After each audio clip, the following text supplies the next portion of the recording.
DB হারুনের শতকোটি টাকার রিসোর্টে এখন শিয়াল কুকুরের বাসস্থান। কিশোরগঞ্জ প্রতিনিধির পাঠানো তথ্য ও ভিডিও চিত্রে বিস্তারিত।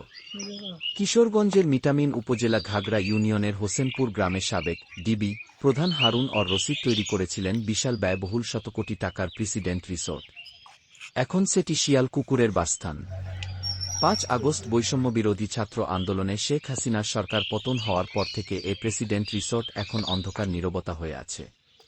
বিশাল জলাশয়ে তৈ তৈ পানি, চারদিকে পাকা রাস্তা, তারই মাঝে এ প্রেসিডেন্ট রিসোর্টে রয়েছে হেলিপ্যাড ও অত্যাধুনিক সুইমিং পুলসহ শীততাপ নিয়ন্ত্রিত ৪১টি বিশ্রাম কক্ষ। মিঠামিনের ঘাগড়া ইউনিয়নের হোসেনপুর গ্রামে প্রায় ৩০ একরেরও বেশি জায়গা নিয়ে গড়ে তোলা হয় এ রিসোর্ট। এ রিসোর্টের প্রতিদিনের ভাড়া ৭,০০০ থেকে সর্বোচ্চ ২৮,০০০ টাকা।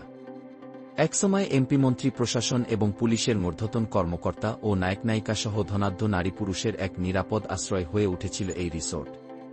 সারা দিনরাত বিলাসবহুল গাড়ির বহর আর হেলিকপ্টারের লাইন ছিল প্রেসিডেন্ট রিসোর্টে।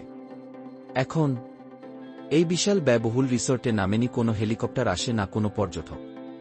এ প্রেসিডেন্ট রিসোর্টের ভিতরে বাসা বেঁধেছে এখন শিয়াল আর কুকুর। সাবেক প্রেসিডেন্ট আব্দুল হামিদ এ রিসোর্টটি পরিদর্শন করায় তারই নামকরণে নাম রাখা হয় প্রেসিডেন্ট রিসোর্ট। জানা গেছে ২০২১ সালে ৩ সেপ্টেম্বর রিসোর্টটি আনুষ্ঠানিকভাবে উদ্ভাবন করেন তৎকালীন প্রেসিডেন্ট আব্দুল হামিদ ও তার ছেলে কিশোরগঞ্জ ৪ আসনের সাবেক সংসদ সদস্য রেজওয়ান আহমেদ তৌফিক। এলাকাবাসী জানান, সাধারণ মানুষের জমি দখল করে তৈরি করেন এই প্রেসিডেন্ট রিসোর্ট। তার মা, ভাই এবং আত্মীয় স্বজনদের নামে কিনেছেন প্রায় ১০০ একর জমি।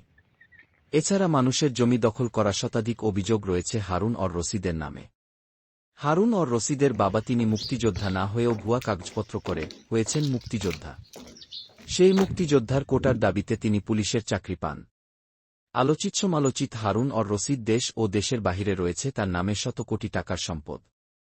আবরার হুসাইন, তেপান্তরের খবর ডেস্ক।